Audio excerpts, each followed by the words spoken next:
Good morning, everyone. This is Robin Sherawat, and I welcome you all in the Dala Education Group, which is run by Major Bharat sir.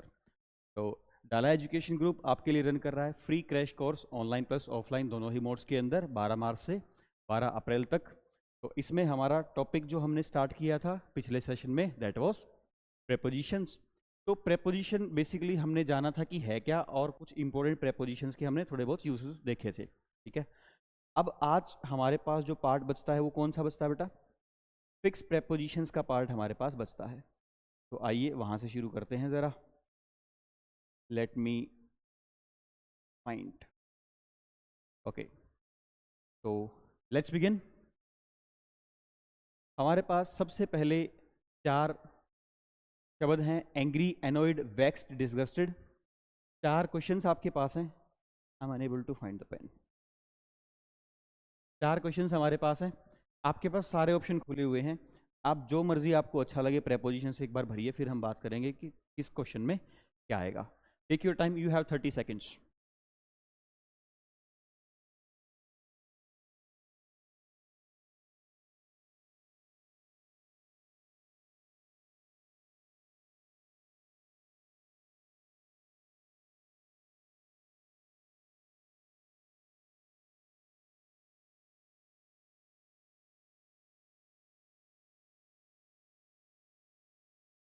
Confusion है? Shall I give you options? चलो मैं आपकी थोड़ी सी help करता हूँ, मैं आपको 4 option देता हूँ, उसके बाद ट्राई करना ज़रा। आपके पास ऑप्शंस हैं ऑन, एट, विथ और नो प्रेपोजिशन।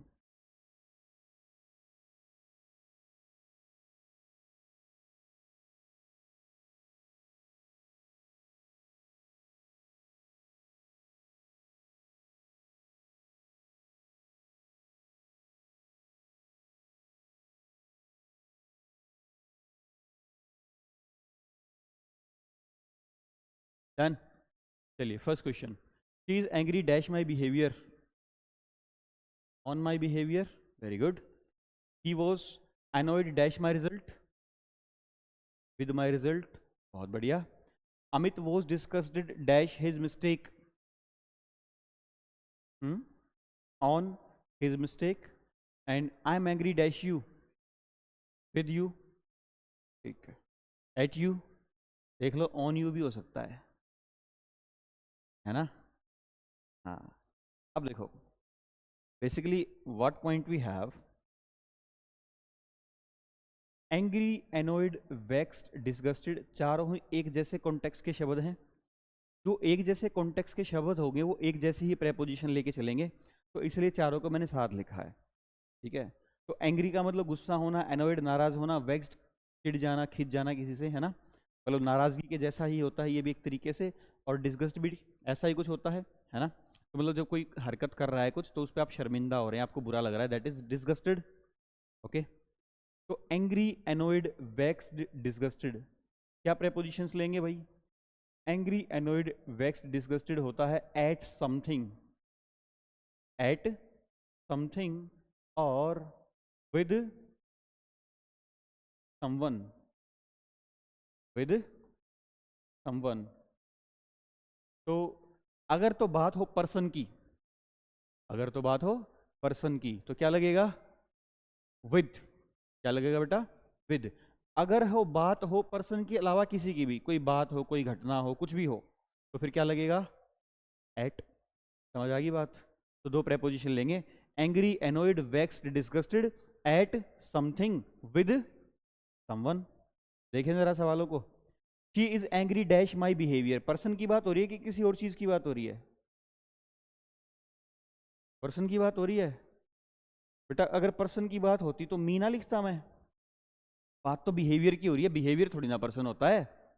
बिहेवियर किसका, किसी का भी हो, उस बात से क्या फर्क पड़ता है? बात किसकी हो रही है? बिहेवियर की, ना कि पर्सन की। तो क्या लिखूं? She is angry at my behaviour. बात समझ आई? He was annoyed dash my result, he was annoyed at my result. Amit was disgusted dash his mistake, Amit was disgusted at his mistake. भाई अमित शर्मिंदा था अपनी गलती पे, ठीक है ना। And I am angry with you, यहां है ना पर्सन की बात, पर्सन तो यहां आया है, यहां किसकी बात हो रही थी, मिस्टेक किसकी है, डज नॉट मैटर। यहां किसकी बात थी, रिजल्ट किसका है, डज नॉट मैटर। यहां किसकी बात थी, बिहेवियर किसका है, डज नॉट मैटर। पर्सन आएगा तो विद, और अगर पर्सन के अलावा कुछ होगा तो एट। तो हमने क्या जाना, angry, annoyed, vexed, disgusted with someone at. बात समझ आई दोस्त, कोई दिक्कत तो नहीं, आर यू श्योर? ठीक है, पर्सन कौन होता है भाई, किसी का नाम लिख दो, I am angry with Ram, I am angry with Aman, या नाउन की जगह कोई भी प्रोनाउन लिख दो, I am angry with him, I am angry with her, ये है पर्सन तो। लेकिन अगर इन्होंने कुछ किया है, उस चीज की बात हो रही है, उस एक्शन की बात हो रही है, तो फिर वो पर्सन की बात थोड़ी ना कर रहे हैं हम तो उस एक्शन की, उस चीज की बात कर रहे हैं फिर। Got it? ठीक है, चलिए तो फिर आगे मूव करें, आओ। Next we have is shocked, surprised, amused, amazed, bewildered. इसमें भी ऑप्शन दे दूं पहले ही, आइए, to have options at, with, on, by और नो प्रेपोजिशन। 5 ऑप्शन आपके पास, 4 क्वेश्चन 5 ऑप्शंस, करिए जरा ट्राई।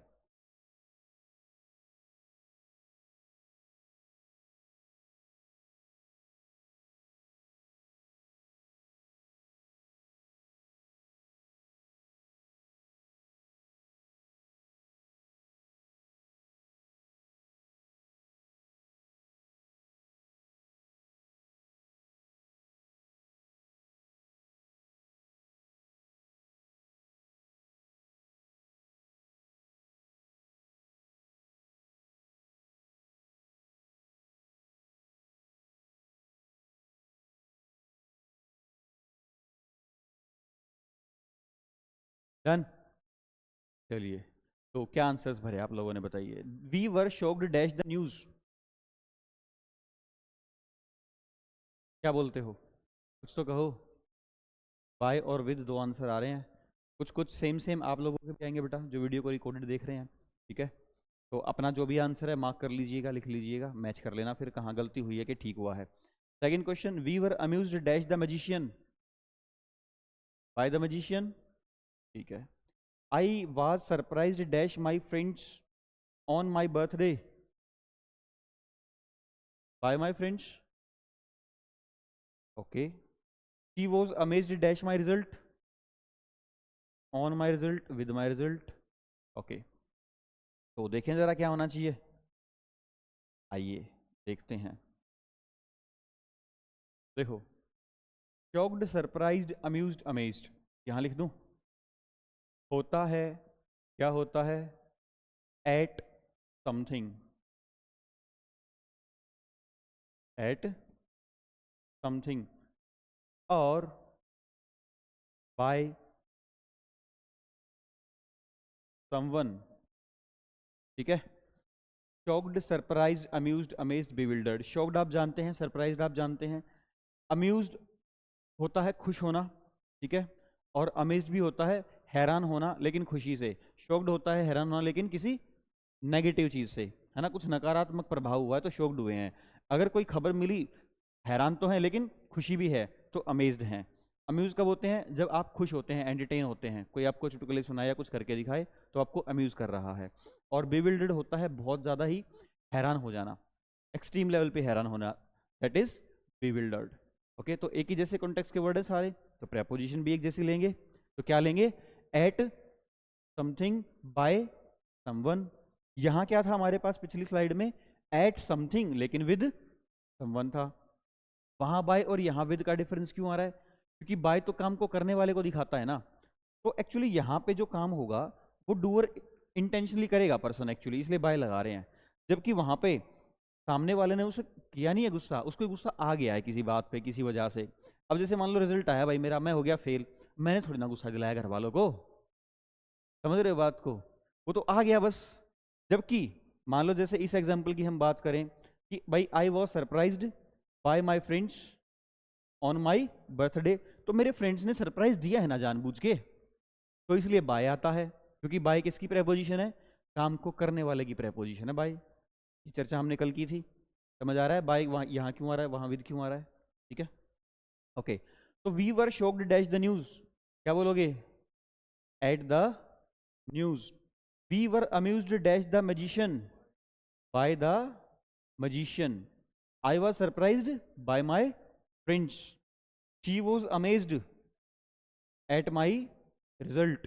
तो मतलब खुशी से हैरान है मेरे रिजल्ट पे, उसने देखा पढ़ता तो कभी था नहीं, जब रिजल्ट आया तो पता चला पास हो गया, तो कमाल ही हो गया, तो खुश भी है और हैरान भी है, तो वो अमेज्ड है, ठीक है। तो she was amazed at my result. Clear है बात, कोई डाउट तो नहीं है, चलें फिर आगे मूव करें। Okay, next we have is suffer, काफी इजी है, ऑप्शंस की भी जरूरत नहीं है, एक बार देखो फटाफट, 3 क्वेश्चन है।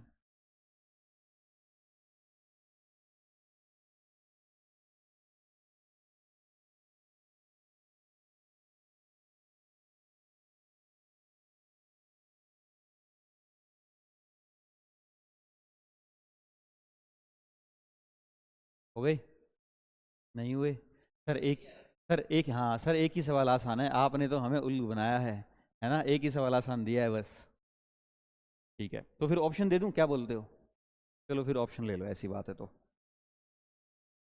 You have options, suffer for, suffer from, no preposition, और एक ऑप्शन है with. You have these 4 options for these 3 questions.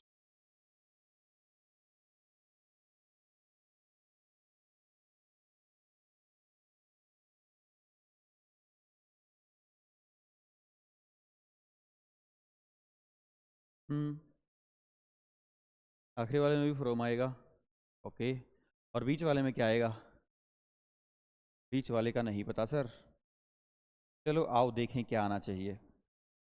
देखो भाई, सफ़र फ्रॉम, बच्चा बच्चा जानता है सफ़र फ्रॉम क्या होता है, इलनेस होता है ना, किसी बीमारी से ग्रसित होने के लिए सफ़र फ्रॉम होता है, तो सब जानते हैं अमन इज सफरिंग फ्रॉम फीवर, है ना। अच्छा, सफ़र फोर होता है, सफ़र फोर क्या होता है, भुगतान करना। सफ़र फोर क्या होता है, भुगतान करने के लिए जो भी तुमने काम किया उसका भुगतान तो करना ही पड़ेगा ना, अपने कर्मों की सजा तो भुगतनी पड़ेगी, तो ये क्या होता है सफ़र फोर। तो मीनिंग हिंदी में लिखना चाहो तो लिख लीजिएगा, तो सफ़र फोर क्या है, सजा को भुगतना।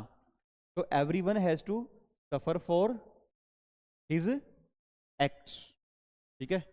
एक और भी प्रेपोजिशन है सफ़र के साथ, जो है कि नो प्रेपोजिशन। वो कब आती है, जब सफ़र का मतलब होता है लॉस होना, नुकसान होना। क्या मतलब होता है, लॉस या नुकसान होना, उसका एग्जाम्पल नहीं लिया गया है यहाँ पे, ठीक है। जैसे मान लो मैं आपको ओरली बता दूं कि भाई मैंने कोई बिजनेस किया और उसमें मुझे काफ़ी नुकसान हुआ, ठीक है, तो I suffered huge loss in the business, कोई भी प्रेपोजिशन रिक्वायरमेंट नहीं है यहाँ पे सफ़र के साथ। भुगतान करने का मीनिंग होगा तो सफ़र फॉर होगा, और बीमार होने का मीनिंग होगा तो सफ़र फ्रॉम होगा। क्लियर है विद, अच्छा, तो Aman is suffering from fever and everyone has to suffer for his acts. What is the last question, I am ill dash fever, ध्यान रखना, बीमार होने के लिए सफर फ्रॉम होता है, बीमार होने के लिए सफर फ्रॉम होता है, लेकिन लेकिन लेकिन अगर आप बीमार होने के लिए शब्द लगा रहे हो इल, क्या लगा रहे हो, इल, तो इल विद होता है, दोनों का ही मतलब है बीमार होना, सफर फ्रॉम लेकिन इल विद, ओके। तो I am ill with fever, I am ill with fever, okay. चलिए आगे मूव करें, कोई डाउट तो नहीं है। Next, answerable, accountable, responsible, super easy. Option दो, क्या ये ऑप्शन दो, बस इतना आसान है ना ये वाला, तो पूछो ही मत। फॉर, फ्रॉम, टू और नो प्रेपोजिशन।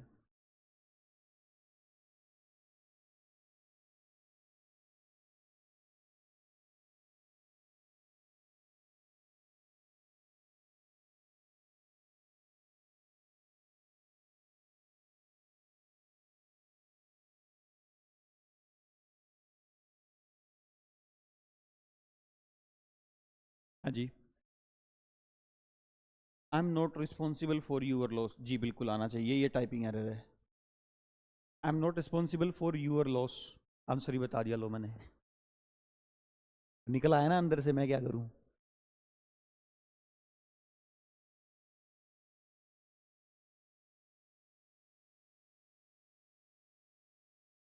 सी वाले में आएगा 2 और 4, तो ये सिंपल है। क्या है?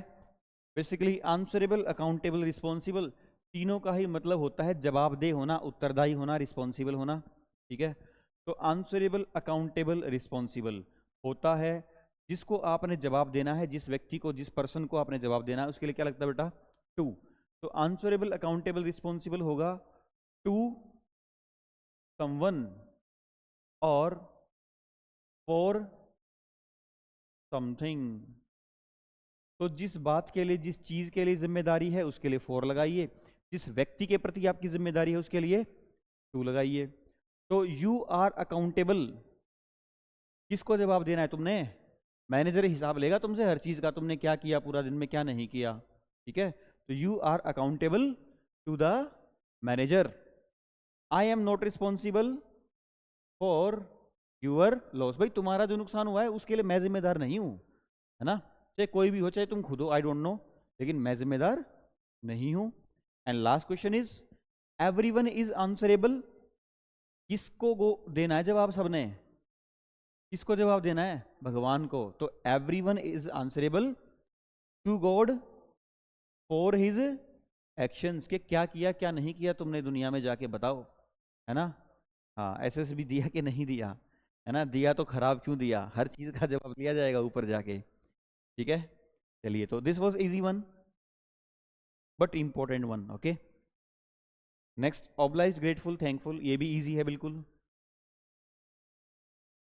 ऑप्शन नहीं दे रहा हूं मैं, ट्राई करो एक बार बिना ऑप्शन के, जो प्रेपोजिशन तुम्हें अच्छी लगे भरो जरा।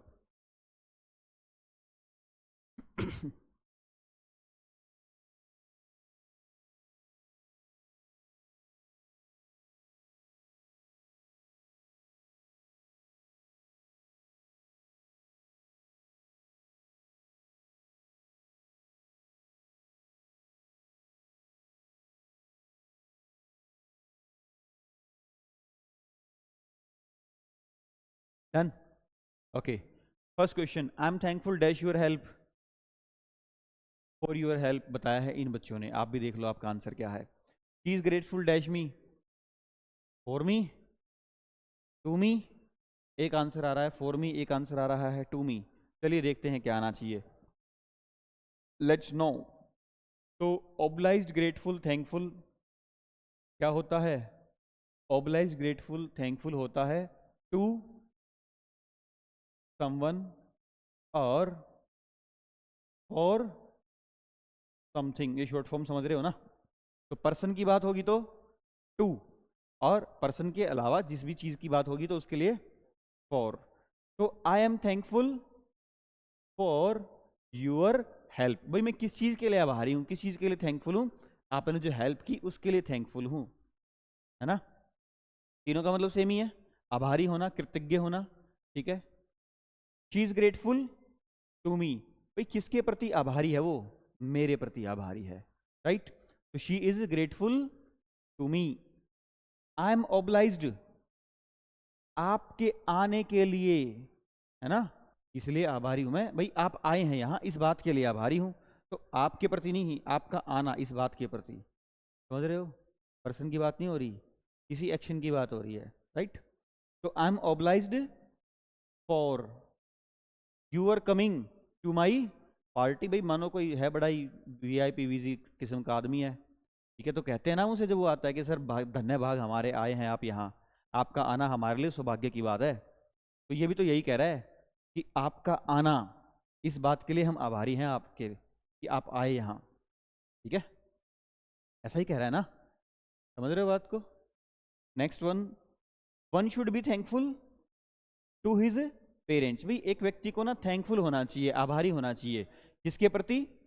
अपने पेरेंट्स के प्रति। किस बात के लिए? उस हर चीज के लिए जो वो करते हैं उनके लिए, ठीक है। तो thankful to his parents for everything they do, ठीक है। बस यही नहीं करते हम जिंदगी में, और सब कुछ कर लेते हैं, है ना। लेकिन कुछ चीज़ों का एहसास बड़ी देर से होता है। अगर समय से कर लोगे तो हो सकता है पछतावा कम हो, ठीक है, क्योंकि जब अपना समय आता है ना तब पता चलता है फिर कि एक्चुअली क्या थी वो बातें जो तुम्हें कभी महसूस ही नहीं हुई, ठीक है। चलिए ज़्यादा बातें नहीं करेंगे हम इस बारे में, आगे चलते हैं। You have 2 words and you have 4 questions. मैं आपको एक बार ऑप्शंस भी दे देता हूँ, दे दूँ ना? कैसे ही करोगे बिना ऑप्शन के, बताओ? चलो ऑप्शन दे देते हैं, क्या याद रखोगे तुम? एक है ऑप्शन नो प्रेपोजिशन, एक है ऑप्शन विद, एक है ऑप्शन ऑफ, एक है ऑप्शन इन, एक है ऑप्शन इनटू। अब देख लो आप क्या आएगा। आई am giving you time.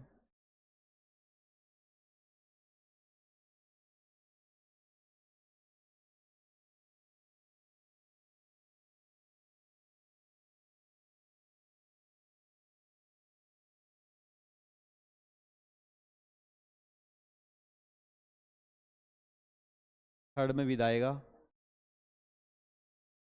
Fourth में ऑफ आएगा। Okay, and what about the first and second question? Fourth में कुछ नहीं आएगा, अलग अलग सवाल, अलग अलग ओपिनियंस, अलग अलग बच्चे। फर्स्ट में इन आएगा। चलिए बहुत बढ़िया। तो देखें जरा कहाँ क्या आना चाहिए। देखो इसका कंसेप्ट तो खैर आएगा अभी बाद में, तब डिस्कस करेंगे कि एक्चुअली क्या होता है, क्यों होता है। अभी मैं सिर्फ इतना बता रहा हूँ कि क्या होता है, क्यों होता है आगे बात करेंगे हम, चर्चा आएगी, ठीक है। तो क्या होता है जानो।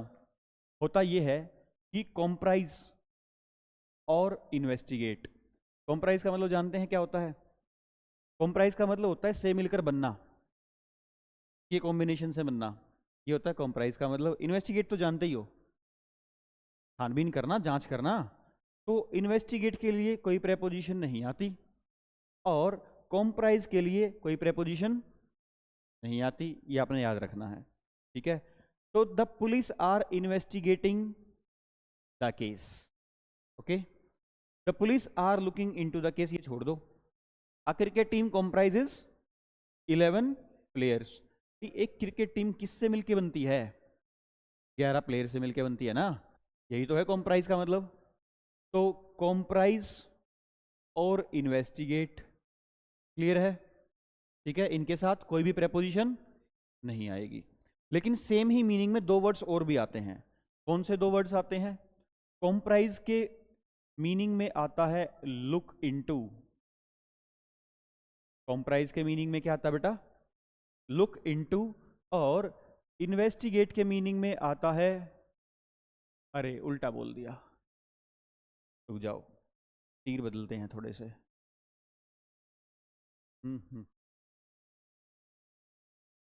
नहीं होएंगे ये, अगर मैं इसको इरेज करूंगा ना तो फिर ये गड़बड़ कर देगा, ये सारी स्क्रीन को पता नहीं कैसा कर देता है। इट हैपन्स, देखा है ना तुमने। तो दोबारा से ही लिख लेते हैं। इन्वेस्टिगेट के लिए आता बेटा, क्या आता है इन्वेस्टिगेट के लिए? Look into. और कॉम्प्राइज के लिए क्या आता है? Consist of.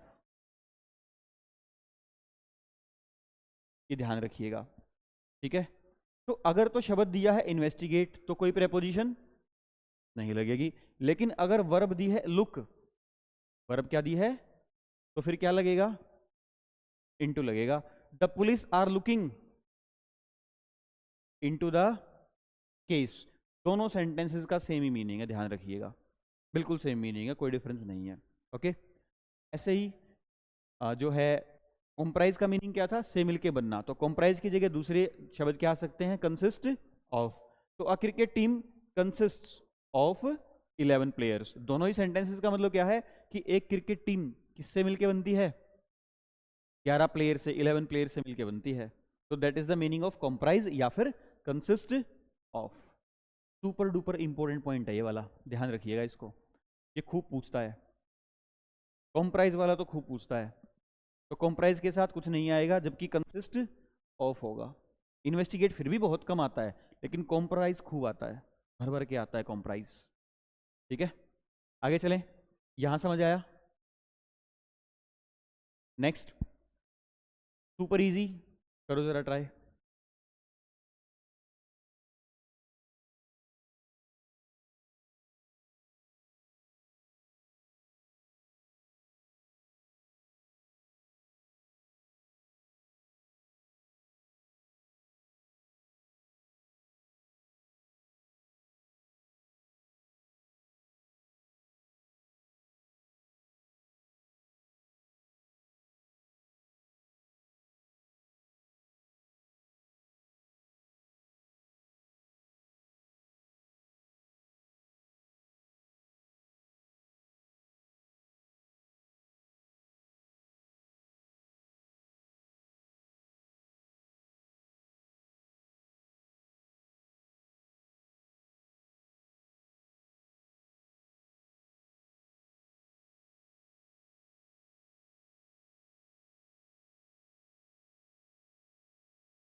हाँ जी, डन हो गया। कुछ चेहरे मुस्कुराते हुए नजर आ रहे हैं और कुछ चेहरे कंफ्यूज नजर आ रहे हैं, क्योंकि एब्सटेन और रेफरेन का मतलब ही नहीं पता, है ना।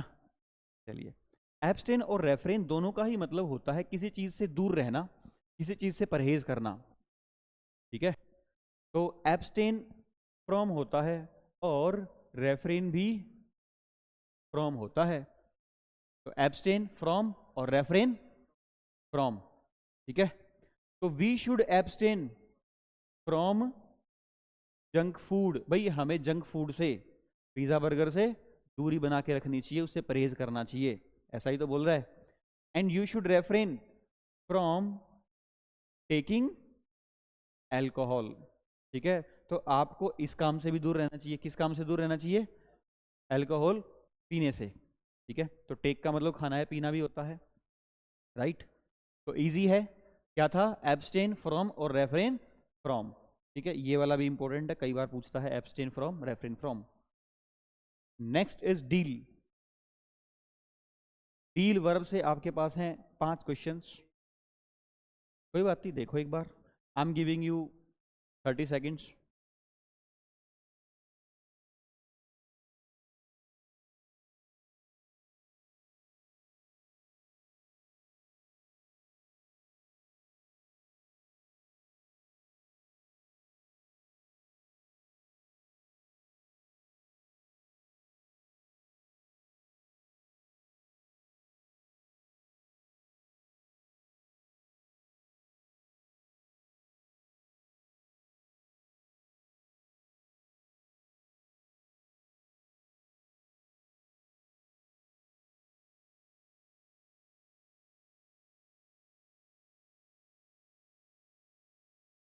चलिए जी, done.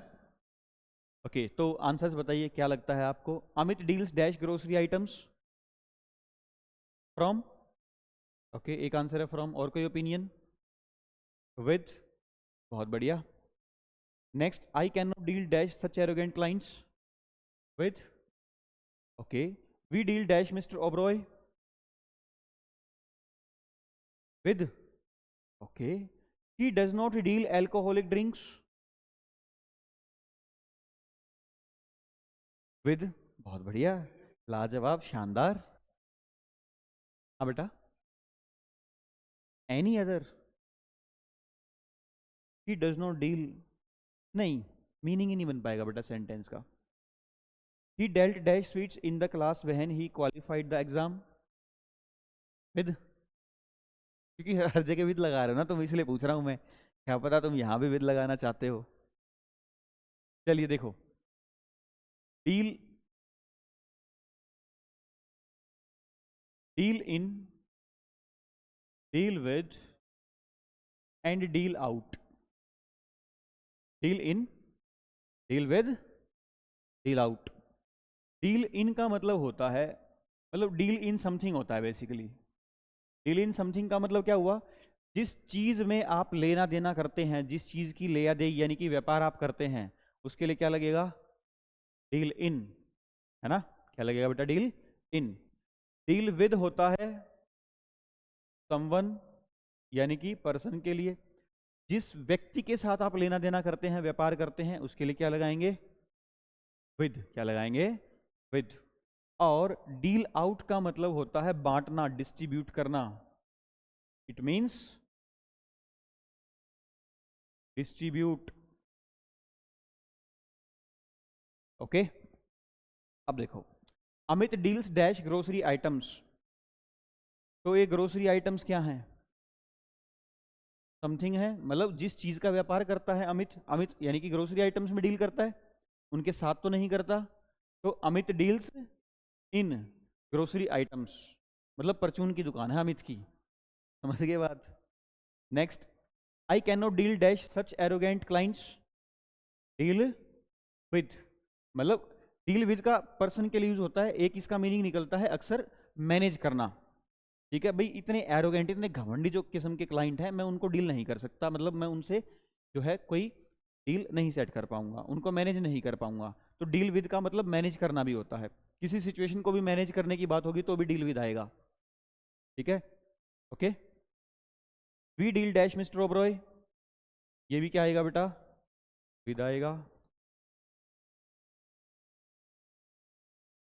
Next, she does not deal dash alcoholic drinks, है,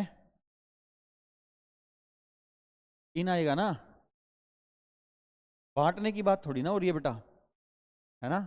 इसमें क्या आएगा, डील आउट। तो उसने बांटा, उसने क्या बांटा, मिठाइयां बांटी, कब, जब उसने एग्जाम क्वालिफाई किया। ठीक है। सबसे ज्यादा जो पूछा जाने वाला सवाल होता है वो डील इन होता है। डील विद तुक्के से हर कोई सही कर लेता है, तुक्का मारोगे तो विद पे ही मारोगे, इसलिए एग्जाम में नहीं आता। मेरे बात को एग्जामिनर को ही पता है तुम क्या तुक्का मारते हो, जानता है वो। तो क्या आएगा, डील इन आएगा, एग्जाम में सबसे ज्यादा चांस इसके होते हैं। ओके। डील आउट भी कभी बहुत रेयरली पूछा गया है, बहुत रेयरली। तो डील इन इज इंपॉर्टेंट। तो डील इन का मतलब क्या है, जिस चीज का व्यापार आप करते हैं, तो that is deal in. Okay. तो अगर मैं बोलूं कि भाई मैं गाड़ियां खरीदता बेचता हूं, तो आई डील डैश कार्स, क्या बोलूं, I deal in cars. Okay.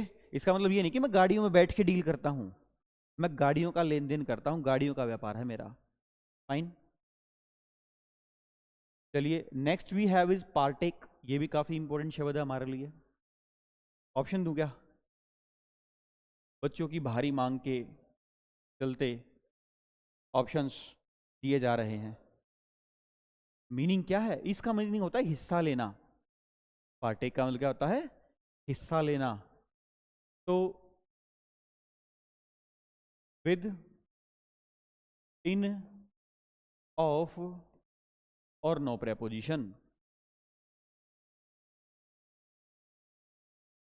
सोच लो कहाँ क्या आएगा, उसके बाद हम करेंगे चर्चा।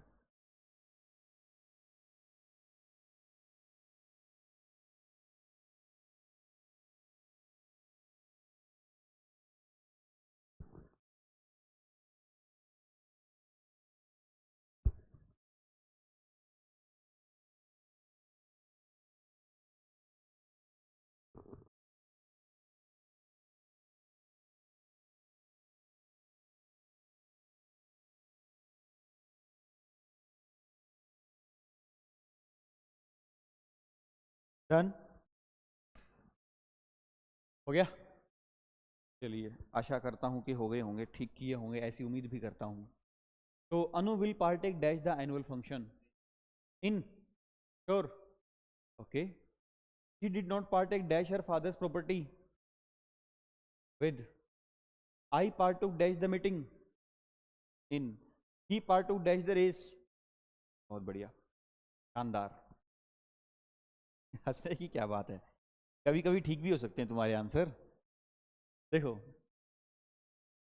अच्छा एक बात तो तुम्हें पता चल गई होगी है ना, कि मेरे बहुत बढ़िया है, शानदार कहने से इस बात का ये बिल्कुल भी मतलब नहीं होता कि तुम्हारे आंसर सही हैं। ये बस इस बात के लिए एनकरेजमेंट होता है कि आपने आंसर दिया। गलत है सही है वो बात की बात है, लेकिन आप आंसर देते हो तो मुझे अच्छा लगता है, इसलिए मैं कहता हूँ बहुत बढ़िया। ठीक है, तो इसका मतलब ये बिल्कुल नहीं होता कि तुम्हारा आंसर सही है। Okay, partake in and partake of.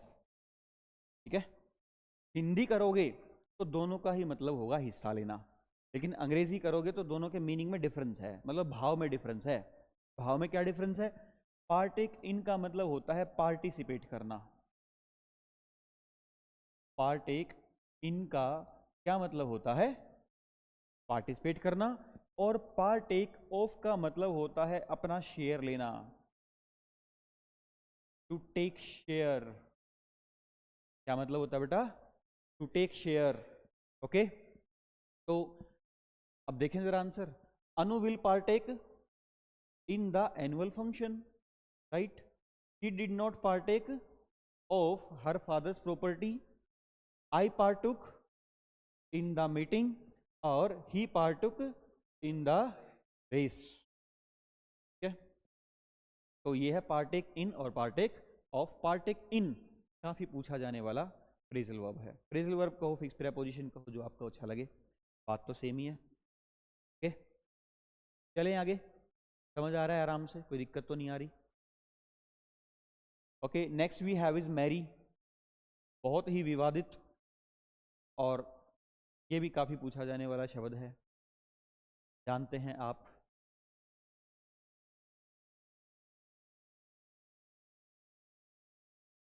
Option दूं? ऑप्शन, ऑप्शन लो ना।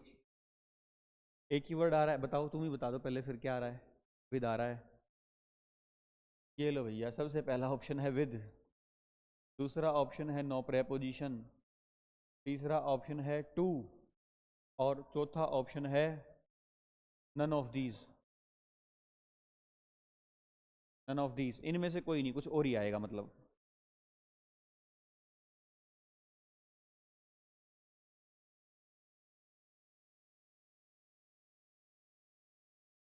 ऊपर वाले दो में विद,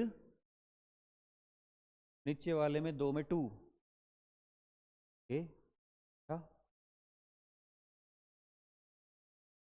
और बताइए?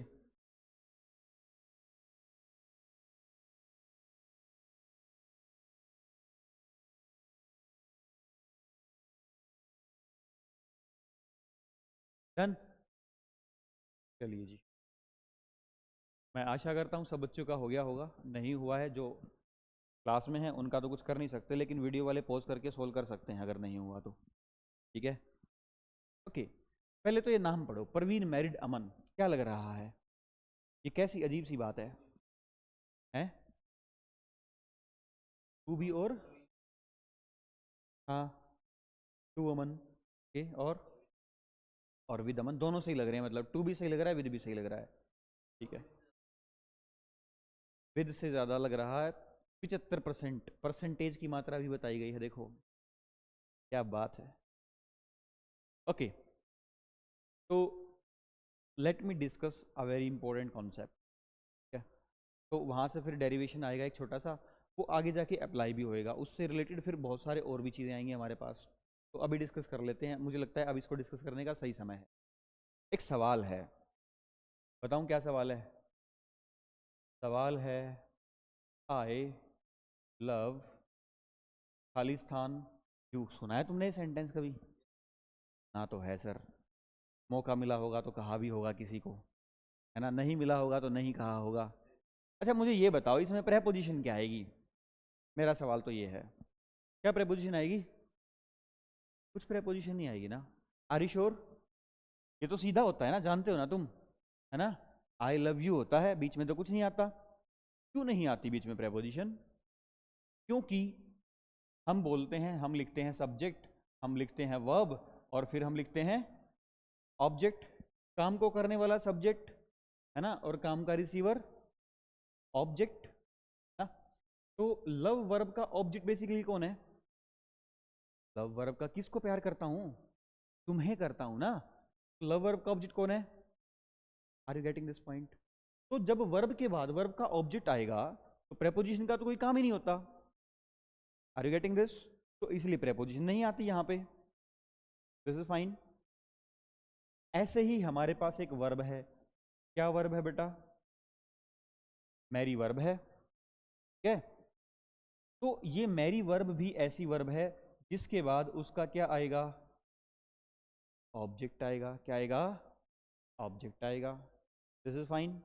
तो देखो, परवीन मैरिड, परवीन ने शादी की। किससे शादी की? अमन से शादी की। तो कोई प्रेपोजिशन नहीं आएगी। अमन मैरिड डैश परवीन, अमन ने शादी की। अमन ने किससे शादी की? अमन ने परवीन से शादी की। तो कोई प्रेपोजिशन नहीं आएगी। इतनी बात क्लियर है?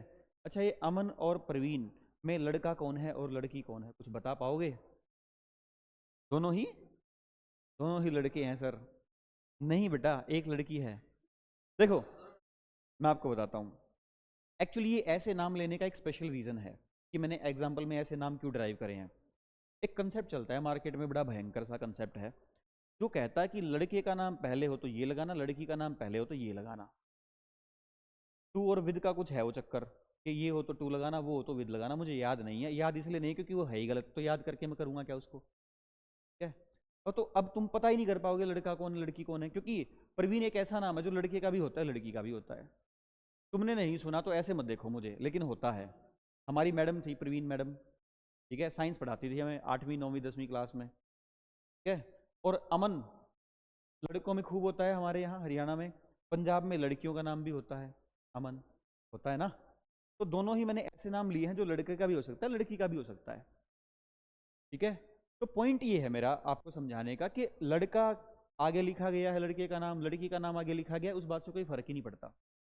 इस बात का कोई रेलिवेंस नहीं होता। समझ गए? इतनी बात समझ आई कि किसका नाम आगे लिखा है इसका कोई महत्व नहीं है। अच्छा, अगर तो मैरी वर्ब है तो वर्ब के बाद क्या आएगा? वर्ब का ऑब्जेक्ट। तो फिर कोई प्रेपोजिशन नहीं आएगी। इतनी बात समझ आई? दूसरा केस क्या होता है हमारे पास? दूसरा केस हमारे पास ये होता है, देखो, अगर मान लो मैं आपको कहूं, मैं आपको क्या कहूं? मैं आपको कहता हूं Aman is smart. Aman is smart. तो अमन मेरा सब्जेक्ट है जिसकी मैं बात कर रहा हूं, इज मेरी वर्ब है। ये स्मार्ट क्या है? स्मार्ट तो एडजेक्टिव होता है।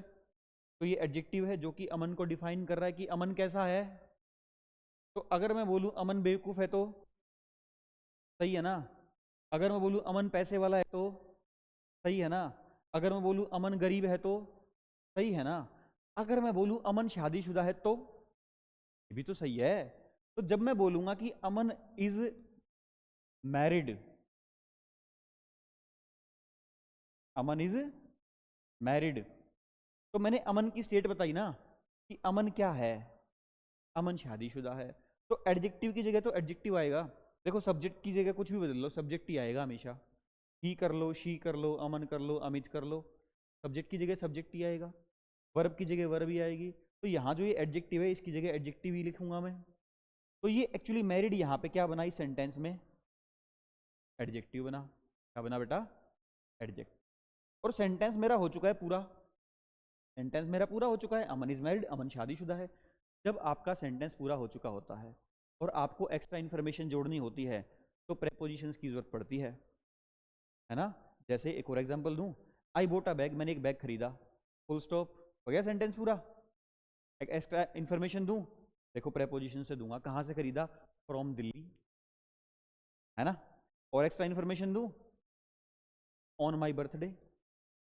समझ रहे हो? जितनी भी एक्स्ट्रा इन्फॉर्मेशन जुड़ती हैं हमेशा किसकी हेल्प से जुड़ती हैं? प्रेपोजिशन की हेल्प से। तो मुझे एक एक्स्ट्रा इन्फॉर्मेशन और भी जोड़नी है, क्या? कि अमन शादीशुदा है, लेकिन उसकी शादी हुई किससे है ये भी बताना चाहता हूं मैं साथ में। ठीक है। तो उसके लिए प्रेपोजिशन क्या आती है? टू प्रेपोजिशन आती है बेटा। क्या प्रेपोजिशन आती है? टू। समझ गए बात? तो अगर तो मैरी होगा वर्ब तो इसके बाद कोई प्रेपोजिशन नहीं आएगी। अगर मैरिड होगा एडजेक्टिव तो इसके बाद टू प्रेपोजिशन आएगी। अब सवाल ये पैदा होता है कि पता कैसे करें सर वर्ब है कि एडजेक्टिव, है ना, इसी से तो हमारा आंसर निकलेगा। अब इतनी कहानी जो तुम्हें समझ आ गई होगी, मैं आशा करता हूं, तो बहुत अच्छी बात है। अगर ना भी आई हो तो कोई इशू नहीं है, आंसर तो तुम तब भी कर पाओगे। आंसर करने की ट्रिक तो मैं तुम्हें बता दूंगा। बताऊं कैसे? देखो, अगर तो मैरिड के साथ बी की फॉर्म आई है, बी की फॉर्म मतलब is am are was were कुछ भी, तो फिर टू प्रेपोजिशन लगाना।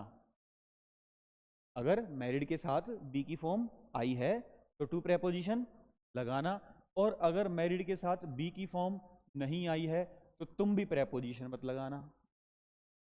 आंसर तो ऐसे हो जाएगा। आंसर करना बहुत सिंपल है, ठीक है। होता क्यों है वो मैंने तुम्हें लॉजिकली सारा एक्सप्लेन करने की कोशिश की है, ठीक है। चलिए, तो अब इन दोनों क्वेश्चंस का आंसर कर पाओगे? आओ देखते हैं। Praveen is married dash Aman, no preposition लगाऊं कि टू लगाऊं? क्यों? क्योंकि मैरिड के साथ is am are was were आया है, तो Praveen is married to Aman और Aman is married to Praveen, ठीक है। लड़के का नाम आगे है कि लड़की का नाम आगे है, इस बात का कोई महत्व नहीं होता, कान खोल के सुन लो, समझ गए। चाहे बेशक से तुमने किताब में पढ़ा है, चाहे बेशक से तुम्हें किसी ने बताया है, तुम्हारे दोस्त ने या ABCD किसी भी पर्सन ने, आई डू नॉट केयर, ठीक है। अच्छा सर, आपकी बात कैसे सही है हम कैसे मान लें? क्या पता उसने जो बताया था उस वाले टीचर ने वो भी तो सही हो सकता है, हो सकता है ना। तो फिर हम क्यों माने कि आप ही सही कह रहे हो? बहुत ही सिंपल सा सॉल्यूशन होता है। दुनिया में एक डिक्शनरी नाम की चीज़ होती है। क्या होती है? उसको डाउनलोड कर लेना फ़ोन में, ठीक है। और जो सबसे ग्रामेटिकल पॉइंट्स में जो सबसे ज़्यादा आपकी हेल्प करती है वो डिक्शनरी में आपको बता दूं। डिक्शनरी का नाम है लॉन्गमैन। क्या नाम है? लॉन्गमैन, ये डिक्शनरी का नाम है, ठीक है। रेड और ऐसा ही सेम मस्टर्ड कलर का कुछ वो आएगा उसका सिंबल सा, उसको डाउनलोड कर लेना। उसमें शब्द टाइप कर देना मैरी, ठीक है। मैरी शब्द जैसे ही टाइप करोगे सारी डिटेल्स आ जाएंगी। ये वर्ब है तो क्या होगा, एडजेक्टिव है तो क्या होगा, कैसे कैसे लगेगा, क्या लगेगा, कब लगेगा, बहुत सारे एग्जांपल्स विद डिटेल्ड एक्सप्लेनेशन वो तुम्हें बता देगी। उसकी बात मान लेना, मेरी मत मानना, ठीक है। अब जब मैंने तुम्हें इतनी जानकारी बता दी है तो तुम विश्वास कर सकते हो कि मैंने हर चीज़ वेरीफाई करके चेकआउट करके तभी तुमसे डिस्कस किया है, क्या वरना ऐसे ही किताबों की या भरी मार्केट की बात को कोई चैलेंज नहीं करता। समझ गए बात? तो जब भी कभी जिंदगी में डाउट आए उठा लेना इसको, ये तुम्हारी मदद करेगी, ठीक है। बाकी फिलहाल के लिए आप आंसर करने के लिए इतना याद रखना, अगर इज एम आर आया है तो टू लगा देना, अगर नहीं आया तो कुछ भी नहीं लगाना, ओके। चलें अब आगे। हाँ जी, विद ना हमें अच्छा लगता है, विद का तो मीनिंग अलग होता है, तुम हैरान हो जाओगे विद का मीनिंग जान के। विद देखो कैसे यूज होता है, विद ऐसे यूज होता है,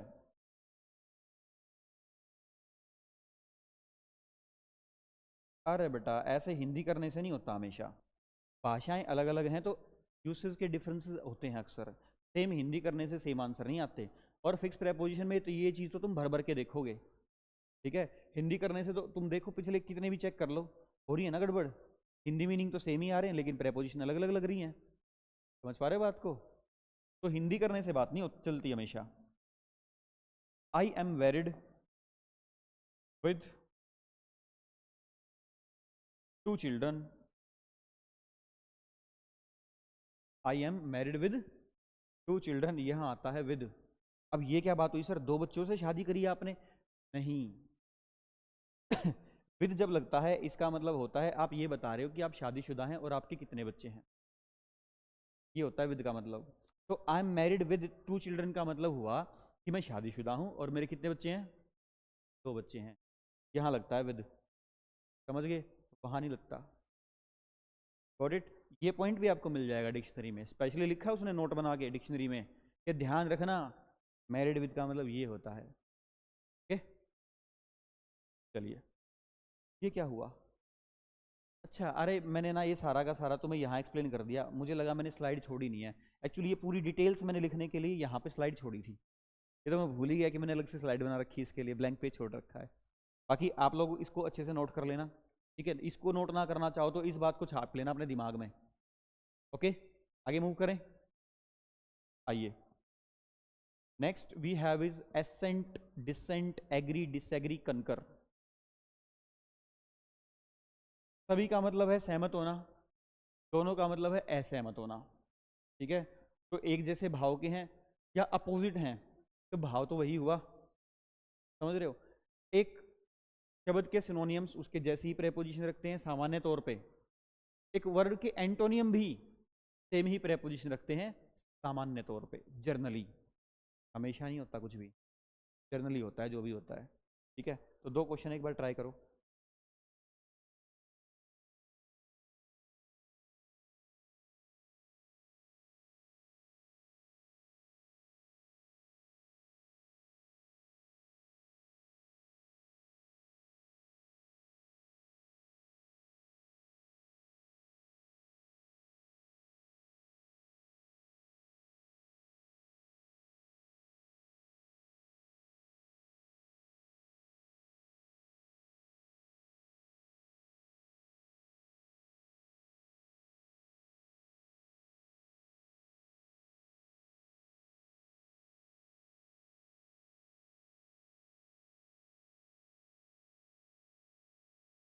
डन, आई होप हो गया होगा। ओके, तो क्या आंसर भरे आप लोगों ने? I agree dash you dash this matter है, ऑन दिस मैटर, और इन दिस मैटर, और क्या आंसर आ रहा है? टू और ऑन।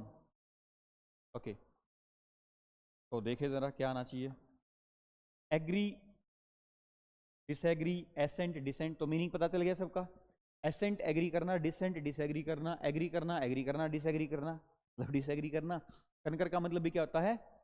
एग्री करना। ओके, तो एग्री डिसएग्री होता है with someone, with someone, person से एग्री करने की बात कर रहे हो तो विद लगेगा, और होता है ऑन समथिंग, जिस बात पे एग्री कर रहे हो उसके लिए ऑन लगता है, और टू भी लगता है। टू कब लगता है?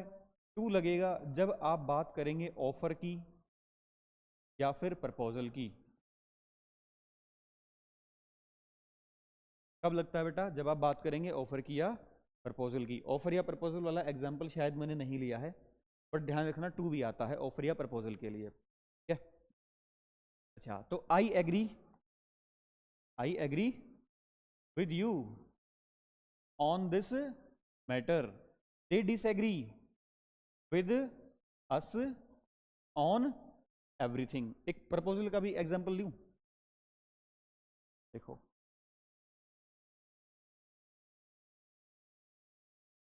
प्रपोजल का एग्जाम्पल है I do not agree dash your offer या फिर प्रपोजल, एक ही बात है ना। तो यहां आंसर क्या हो जाएगा बेटा मेरा? I do not agree. अब ये पर्सन नहीं है जो विद लगा दूं, ये कोई बात नहीं है जो ऑन लगा दूं, तो ऑफर या प्रपोजल के लिए स्पेशल प्रेपोजिशन क्या लगती है? टू। तो I do not agree to your offer या I do not agree to your proposal. ठीक है, कर लेंगे आप लोग। Next we have is blind, next we have is blind.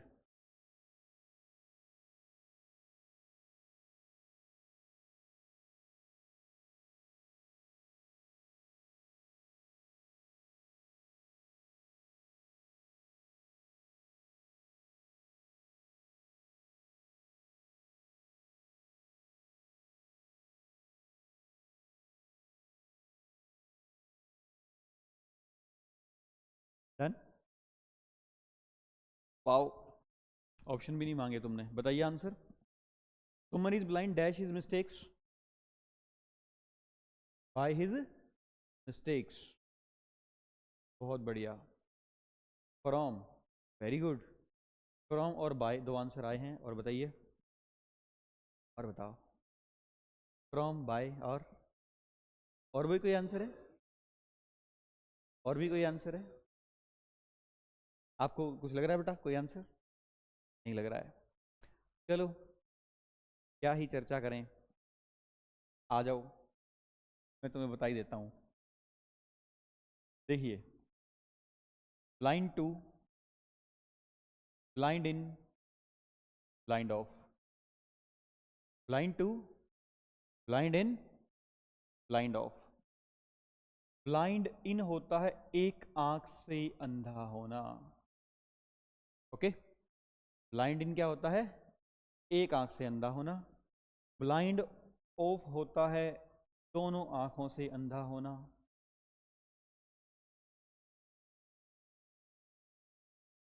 और ब्लाइंड टू क्या होता है? एक आंख से भी हो गया, दोनों आंखों से भी हो गया, फिर ब्लाइंड टू क्या है? अकल का अंधा होना, नजरअंदाज होना, नासमझ होना, इग्नोर करना, ठीक है। तो इट मींस इग्नोर करना, ऐसा कोई भी मीनिंग, मतलब नजरअंदाज करने वाला मीनिंग आएगा तो ब्लाइंड टू आएगा, ओके। तो the poor man is blind dash both the eyes, क्या बोलोगे बेटा? Both the eyes. The poor man is blind of both the eyes.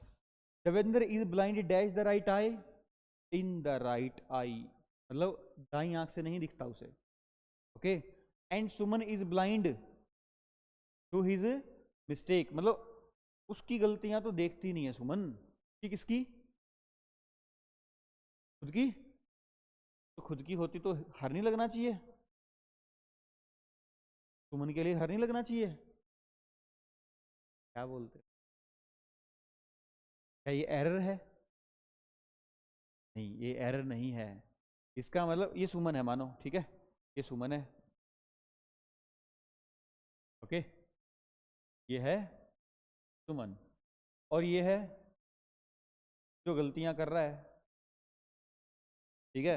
अब भाई सुमन है, देखो इसके प्यार में अंधी, ठीक है, तो ये तो कुछ भी करे, इसकी गलती तो सुमन मानेगी ही नहीं, तो it means Suman is blind to his mistakes. हाँ, अगर हर लिखते तो इसका मतलब सुमन अपनी गलतियां नहीं मानती, अपनी गलतियों के प्रति नजरअंदाज है। तो आप कभी भी एरर लिखने से पहले किसी बात को ये सोचिएगा कि क्या इसका कोई वैलिड मीनिंग है कि नहीं है, ठीक है। ये जानबूझ के हिज लिखा गया है इसी बात को समझाने के लिए, ठीक है, क्योंकि तुम इस बात को रट के बैठे होते हो कि सुमन है तो हर आएगा, समझ गए। और अगर हर ही आएगा तो बताओ, जो बात मैंने तुम्हें बताई उसको लिखोगे कैसे? ऐसे ही तो लिखोगे, समझे। चलिए लेट्स मूव फर्दर। तो we have a very important note, but उससे पहले आप एक बार इन 6 क्वेश्चंस के आंसर करो। मैं आपको ऑप्शन दे देता हूँ, आपका काम थोड़ा आसान कर देता हूँ। ऑप्शंस जान लो क्या हैं।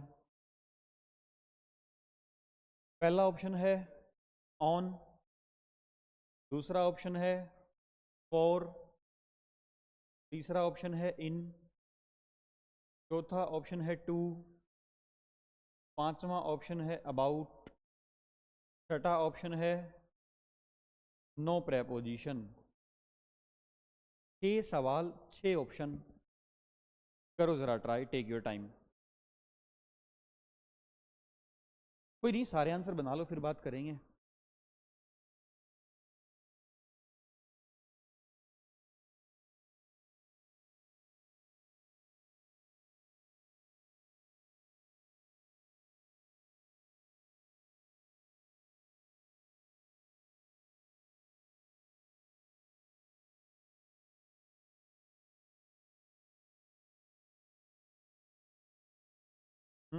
बड़े मुस्कुरा रहे हो, बताओ। मैंने तो सीरीज में आंसर लिख दिए हैं सारे के सारे। Are you sure? ओके, तो क्या लास्ट वाले में नो प्रेपोजिशन आएगा? तो क्या लास्ट वाले में नो प्रेपोजिशन आएगा क्या? है? ओके, देख लो, ऑन भी आ सकता है, सोच लो एक बार फिर से, क्या पता गलती हो गई हो तुमसे।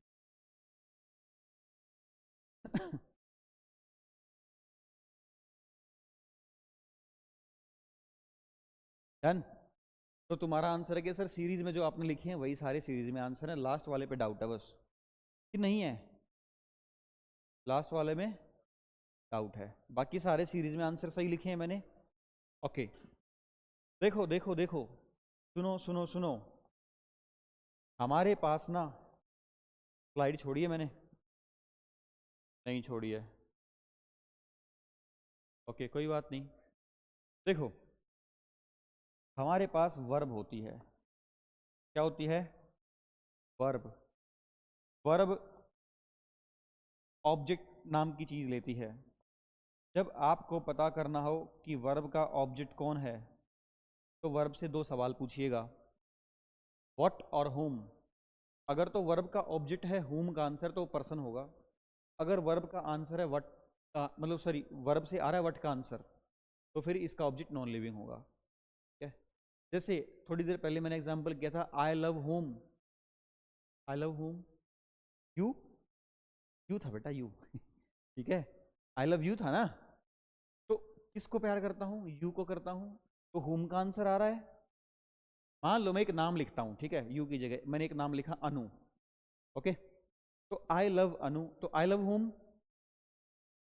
ओके।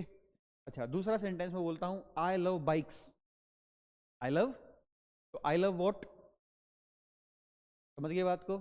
तो अगर तो नॉन लिविंग है तो वट का आंसर होगा, और लिविंग है तो का आंसर होगा। ये वर्ब के ऑब्जेक्ट होते हैं, ठीक है। तो Pakistan attacked home, Pakistan attacked home, अरे बोलो ना, पाकिस्तान अटैक्ड होम, इंडिया, है ना, है ना। अच्छा I ordered what, I ordered what, a cup of coffee, Muslim rulers invaded home, India, she resembles home, her mother, resemble का मतलब होता है मैच करना, she resembles home, she resembles home, her mother. The teacher explained what, the teacher explained what, the concept. He refused what, sorry he refuse to sign what, he refuse to sign what, किस चीज को sign करने से मना कर दिया? क्या कहते हो इस बारे में? बात समझ आई?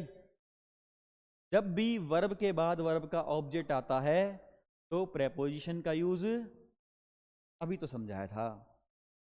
बस अब समस्या क्या होती है कि हम पहचान नहीं पाते वर्ब है। जब सेंटेंस पूरा हो जाता है उसके बाद इंफॉर्मेशन जुड़ती है तो प्रेपोजिशंस आती हैं, ठीक है। या फिर वर्ब ऐसी आ जाए जिसका ऑब्जेक्ट नहीं आता, फिर कुछ लिखना हो तो भी प्रेपोजिशन आती है। लेकिन जब वर्ब के बाद वर्ब का ऑब्जेक्ट आता है तो प्रेपोजिशन नहीं आती।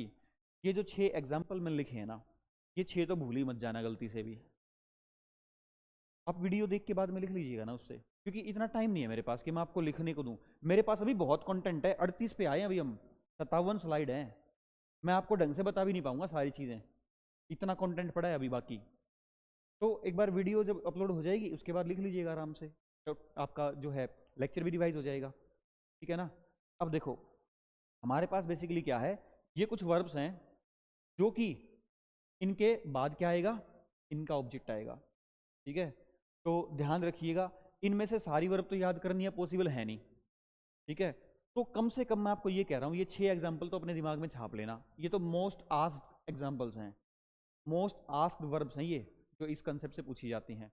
इसके अलावा अगर आप कुछ याद कर पाओ तो आपकी मर्जी है, बाकी ध्यान रखना उसके जैसा होगा तो सेम ही कंडीशन तो होएगी, ठीक है। स्ट्रेस, जोर डालना, इन्वेस्टिगेट आप जानते हैं, देखो आ गया इन्वेस्टिगेट, मैंने कहा था कि आगे आ जाएगा कंसेप्ट कि क्यों नहीं लगती वर्ब, क्योंकि इन्वेस्टिगेट एक ऐसी वर्ब है जिसके बाद उसका ऑब्जेक्ट आता है।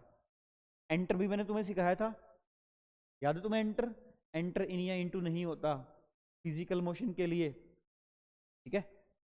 अकंपनी, किसी के साथ जाना, कंसिडर, मानना किसी बात को, वायलेट, उल्लंघन करना, किस चीज का उल्लंघन किया? नियमों का, तो ही वायलेटेड द रूल्स, ओके। परवेड का मतलब होता है फैला हुआ होना, जिस चीज, जो चीज प्रचलन में है वो परवेड कर रही है। प्रीसीड पहले आना, सक्सीड बाद में आना, इन्वेड हमला करना, resist, direct, join, sign, affect, ensure, discuss, explain, describe, order, attack, tell, demand, control. Resemble मैंने तुम्हें बता दिया, मैच करना, शक्ल किसी से मैच करती है तो। रिडिक्यूल होता है उपहास करना, मजाक बनाना। तो कहता है ये वर्ब्स टेक नो प्रेपोजिशन, क्योंकि इनके बाद क्या आएगा, इनका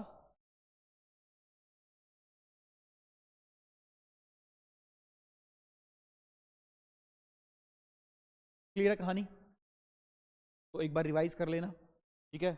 मोस्ट इंपोर्टेंट तो ये 6 हैं ये आप ओके, चलिए फिर चलते हैं आगे। You have next 6 questions, give them a try.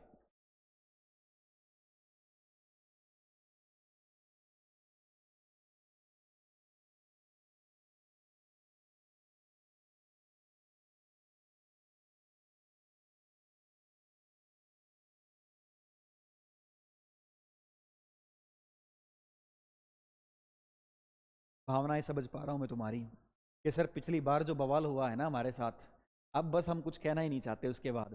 देखो, तुम्हारे साथ बवाल क्यों हुआ समझो इस बात को, क्यों हुआ समझो। मैंने तुम्हें 2 मिनट पहले ये बात समझाई थी कि हिंदी करोगे तो फंसोगे, और तुमने हर सेंटेंस की कर दी हिंदी, कर दी ना। तो जैसे तुमने हिंदी करी, तुम्हें ये जो प्रेपोजिशन पढ़ने में ऐसा लगा कि बस ये तो यहीं आएगी, बिल्कुल सही सही आंसर लिखे हैं सर ने सारे के सारे। ठीक है, तो सर ने भी तो सारे आंसर सोच समझ के लिखे थे ना। मैं भी जानता हूँ तुम्हारी साइकोलॉजी कैसे काम करती है, समझ गए बात को। तो ये जाल होता है बेटा, फंसाने का जाल। ठीक है, तो फिर से सुन लो, प्रेपोजिशन में हिंदी करोगे तो मरोगे। प्रेपोजिशन हिंदी से नहीं चलती, भाव से चलती है, लॉजिक से चलती है, कॉन्सेप्ट से चलती है। ठीक है, चलिए, तो these 6 questions have you done? नहीं सर, हम तो करेंगे भी नहीं इस बार, करने की तो बात ही छोड़ो आप। टू आएगा, क्या आएगा इसमें? पहले में टू आएगा, ओके। दूसरे में, दूसरे में ऑन आएगा। तीसरे में, तीसरे में बताओ बताओ, तीसरे में सर कंफ्यूजन है, टेंटामाउंट का मतलब नहीं पता हमें तो। टेंटामाउंट का मतलब होता है बेटा इक्वल। टेंटामाउंट का मतलब क्या होता है? इक्वल होता है। अब देखो क्या आएगा।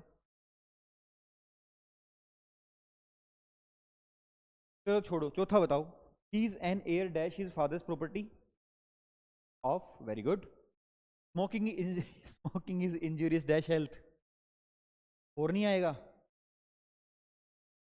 टू आएगा पक्का।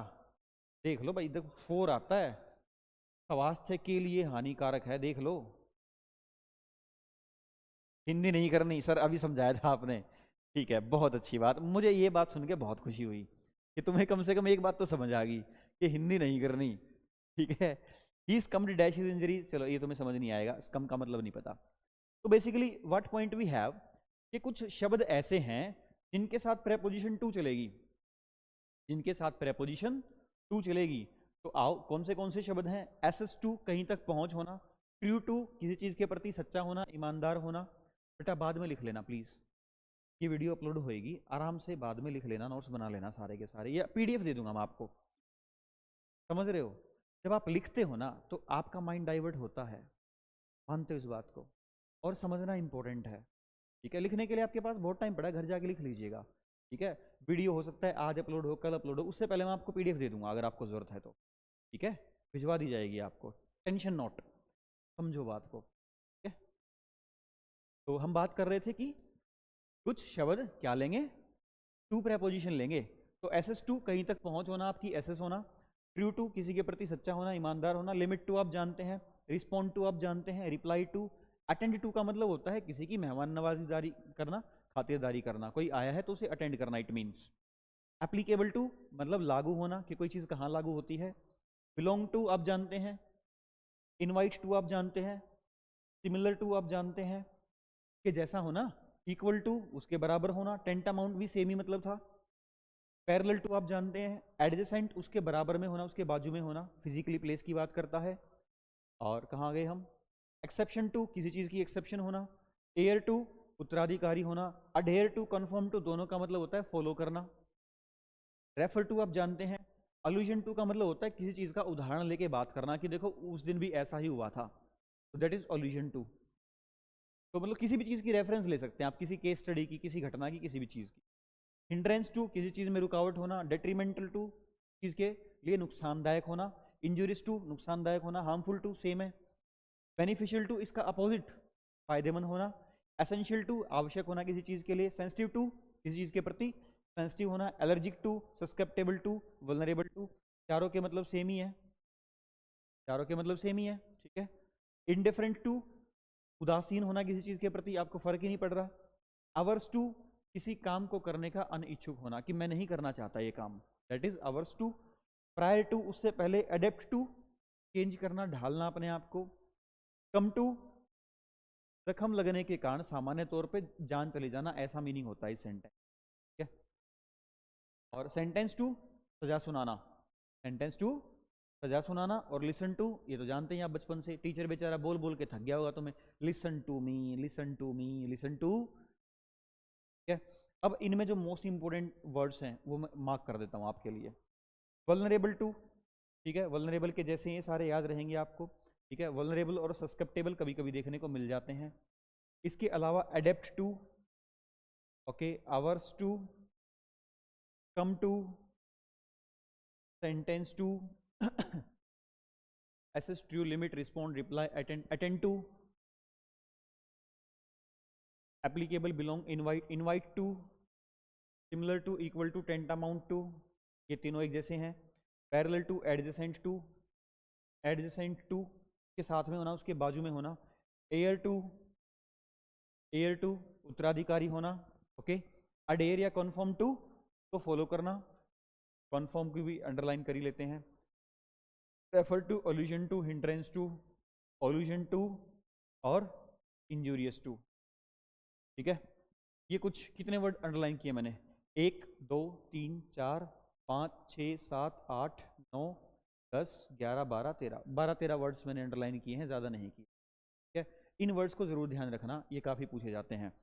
अगर फिर भी तुम्हें लगे ज़्यादा हैं तो इन 6 को तो भूल मत जाना ज़िंदगी में। अगर अपना भला चाहते हो, पेपर देना चाहते हो और पेपर क्लियर करना चाहते हो, इन 6 को तो भूलना ही मत।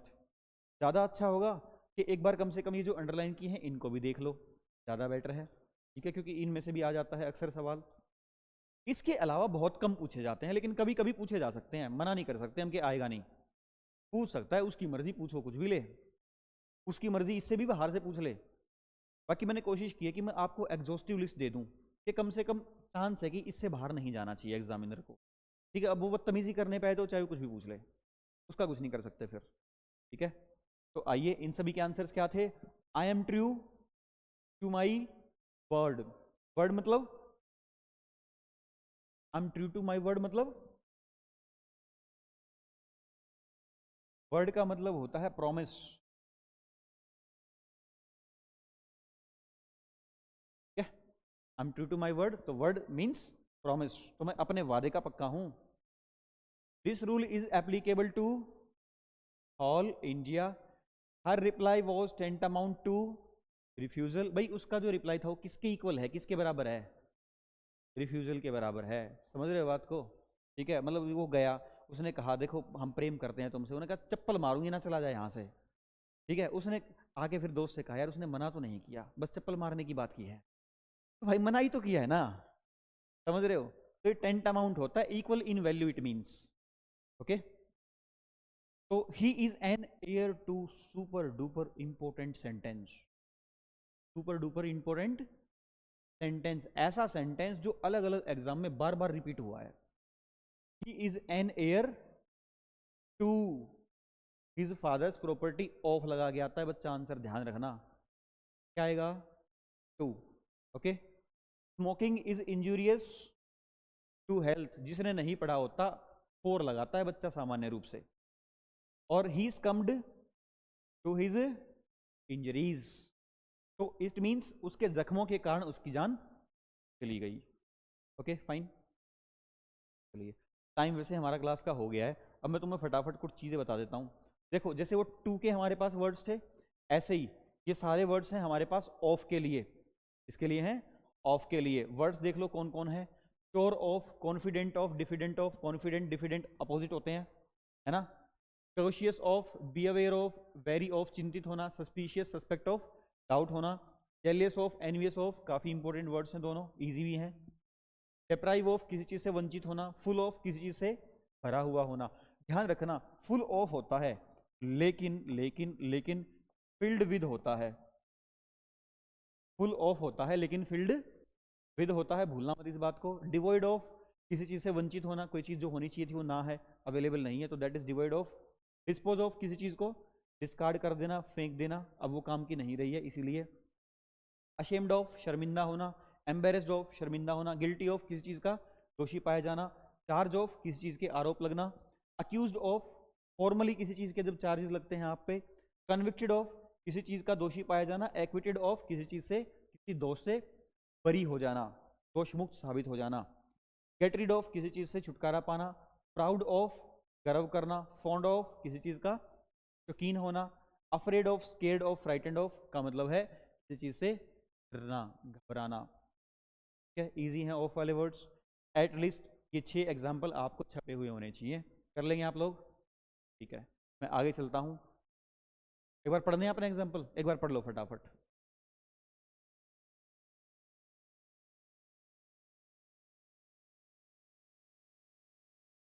हो गए? चलिए, next we have is with. Next we have is with. तो ये कुछ ऐसे वर्ड्स हैं जिनके साथ विद प्रेपोजिशन चलेगी। तो कौन से वर्ड है? सिंपैथेटिक विद, किसी पर्सन के साथ सिंपैथी रखना, दया भाव रखना। सेटिस्फाइड विद, किसी चीज से संतुष्ट होना। इन्फेस्टेड विद, किसी चीज से भरा हुआ होना, जैसे लकड़ी भरी हुई है दीमक से, ऐसा मीनिंग होता है इसका। एग्जॉस्टेड विद, किसी काम से बिल्कुल बहुत ज्यादा थक जाना। ब्लेस्ड विद, कोई चीज आशीर्वाद स्वरूप मिलना। बीसेट विद, किसी चीज से घिरा हुआ होना। मिक्स विद आपको पता है। एफ्लिक्टेड विद, किसी चीज से मतलब किसी चीज में फंसा हुआ होना। अकॉर्ड विद, उसके साथ सहमति होना।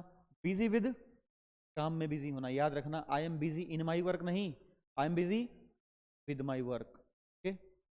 इल विद, बताया था मैंने थोड़ी देर पहले भी आप लोगों को, सफर फ्रॉम होता है बीमार होना, लेकिन इल विद होता है बीमार होना। और dispense, dispense means to terminate. Dispense with कर दिया मैंने किसी पर्सन को, तो मैंने उसको नौकरी से हटा दिया। ठीक है, तो he is blessed with a son, I am ill with fever, I am busy with my work, do not mix these clothes with yours. ठीक है, मतलब your clothes, yours means your clothes. जानते हैं आप, ये वाला कंसेप्ट हमने सीखा था। ठीक है, चलिए आगे चलें। Next we have is at. Next preposition हमारे पास क्या है? एट है। तो एम एट, किसी चीज पे निशाना लगाना। अराइव एट, कहीं पहुंचना।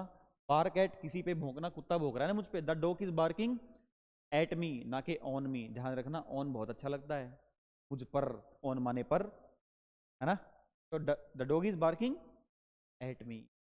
तो बार्क एट, नोक एट जानते हैं तो बचपन से आप, somebody is knocking at the door। Good at, good at किसी चीज में अच्छा होना। अगर कोई गाने में अच्छा है तो he is good at singing. अगर कोई अंग्रेजी में अच्छा है तो he is good at glance at, किसी चीज पर नजर डालना। एग्जाम्पल्स हो जाएंगे, इजी है एकदम। Next we have is in. Next we have is in. तो ये कुछ वर्ड्स हैं जो प्रेपोजिशन इन लेके चलते हैं अपने साथ। पब्लिश इन, किसी अखबार वगैरह में छपना कोई चीज। इंटरेस्टेड इन, अबाउंड इन, या विद भी लगता है अबाउंड के साथ, डिपेंड करेगा ऑप्शन क्या दिया गया है। ओके, तो इसका मतलब होता है से भरा हुआ होना।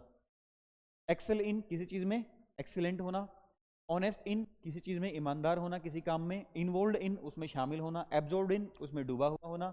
असिस्ट इन, उसमें सहायता करना। बिलीव इन और फेथ इन, ध्यान रखना ये भी काफी पूछे जाते हैं। आई बिलीव ऑन गॉड नहीं, I believe in God. Okay, indulge in, किसी चीज में लिप्त होना। इन्वॉल्व इन, शामिल होना। दोबारा से लिख दिया ना मैंने इन्वॉल्व इन, हाँ 2 बार आ गया देखो। नेग्लिजेंट इन, किसी काम में लापरवाह होना। परसिस्ट इन, किसी काम में लगे रहना। सक्सीड इन, किसी काम में सफलता हासिल करना। ठीक है, सक्सीड और प्रीसीड पहले भी आया था, याद है तुम्हें?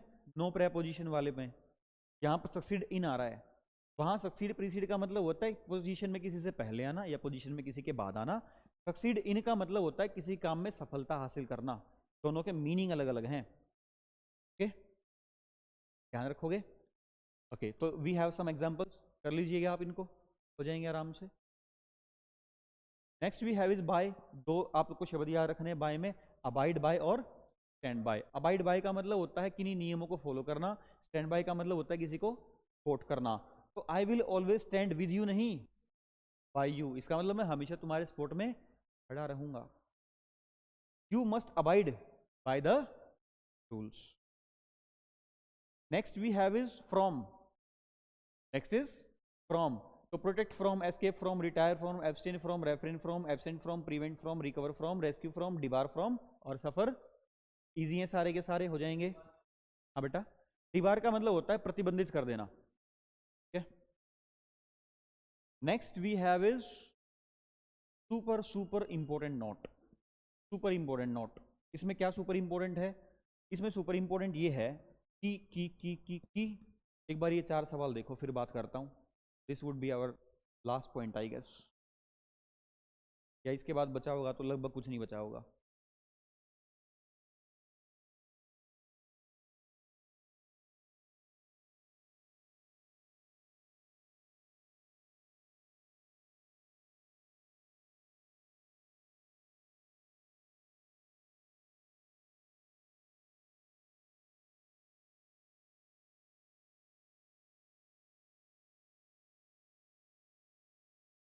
डन।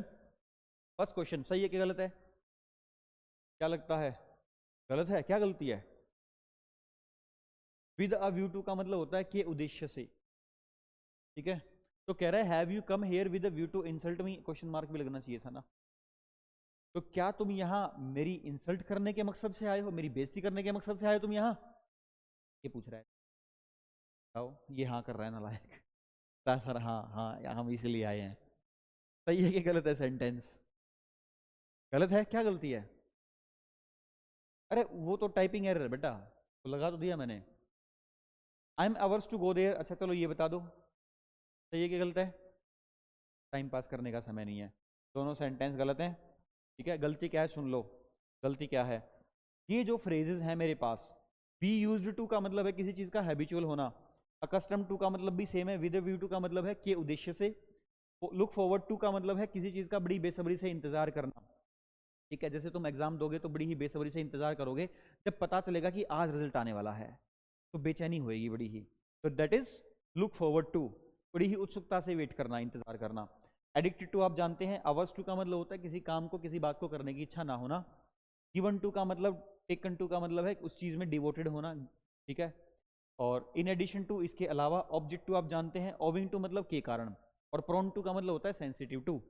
ठीक है, इन सभी के साथ ये जो टू है ना, टू याद रखो, टू के साथ हमेशा क्या आता है? वर्ब की फर्स्ट फॉर्म। क्या आता है? वर्ब की फर्स्ट फॉर्म। लेकिन लेकिन लेकिन यहां पे हमेशा आएगी वर्ब की आईएनजी फॉर्म। यहां पे क्या आएगी? वर्ब की आईएनजी फॉर्म आएगी, ध्यान रखना, भूलना मत इनको, ये बहुत इंपॉर्टेंट पॉइंट है। इसमें भी मैं आपको 4 फ्रेज मार्क करा रहा हूं, बस सिर्फ 4 आप लेना है दिमाग में।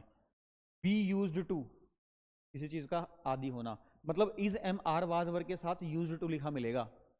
जैसे he used to go to school by bus, भी बनाया ना, लेकिन जैसे ही यूज्ड टू से पहले इज एम आर वाज वर्ग लग जाएगा, तो he is used to going, ना कि गो।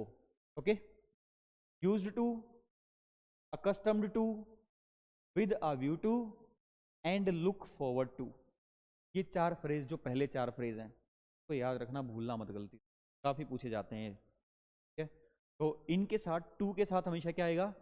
आईएनजी। तो have you come here with a view to, insult me नहीं, इंसल्टिंग मी। क्या आएगा बेटा? Insulting me. I am averse to go there नहीं, I am averse to going there. I am looking forward to meeting you, ना के meet you. To के बाद verb की आईएनजी फॉर्म लगाना बहुत मुश्किल काम होता है। ठीक है, क्योंकि बचपन से तो फर्स्ट फॉर्म पढ़ी है। ठीक है, I am used to get up late, I am used to getting up late. ठीक है, इन द मॉर्निंग। चलिए तो ये हुआ हमारा जो ये 2 वाला पॉइंट था। Okay, you have 12 random questions, first 6 questions and next 6 questions. You have 12 random questions. आप लोग सभी लोग एक काम करना, आप लोग भी जो ऑफलाइन वाले बच्चे हैं, इस वीडियो को अपलोड होने के बाद इसके कमेंट सेक्शन में जाना और इन 12 क्वेश्चंस का आंसर करना। ठीक है, मैं इनके आंसर, सही आंसर क्या क्या हैं वो कमेंट बॉक्स में वहीं पे डाल दूंगा ऊपर। ठीक है, तो वहां से आप लोग अपना मैच कर लेना कि आपके कितने सही हुए, कितने गलत हुए। दीज आर 12 रैंडम क्वेश्चंस जो अक्सर पूछे जाते हैं। ठीक है, बाकी इसके अलावा टॉपिक हमारा कंप्लीट है। ठीक है, ये नए बैच की इन्फॉर्मेशन है, सारे बच्चे आप जानते हैं। ठीक है, जिसको भी नया बैच ज्वाइन करना हो, कब से शुरू है बेटा? 1 मई से। ठीक है, तो बाकी इसके अलावा कोई भी आपका डाउट हो ऑफलाइन के लिए तो हम यहाँ अवेलेबल हैं ही, ठीक है। जो बच्चे वीडियो देखेंगे तो अपना कमेंट में ही क्वेश्चन आप पूछ सकते हैं, we will try to answer that, अगर हमें आपका क्वेश्चन मिला तो। कई बार ऐसा होता है ना, जैसे हमने वीडियो आज देखी, ठीक है, तो तब तो कोई सवाल नहीं था, आपने नेक्स्ट डे डाला, फिर हमने वो वीडियो देखी ही नहीं, उसके बाद इट हैपन्स, ओके। तो उसका भी कुछ ना कुछ सोल्यूशन हम देखेंगे। बाकी एक सोल्यूशन तो ये है ही, ये नंबर्स हैं आपके पास, आपको कोई भी समस्या आती है तो ये हेल्पलाइन नंबर है, कुछ भी समस्या हो, कुछ भी, लेट अस नो, ठीक है, लेट अस नो, आपकी प्रॉब्लम का सॉल्यूशन जरूर करेंगे हम लोग, ओके। चलिए जी, फिर आज के लिए इतना ही, बाकी बातें आपसे करेंगे नेक्स्ट सेशन में। Thank you so much.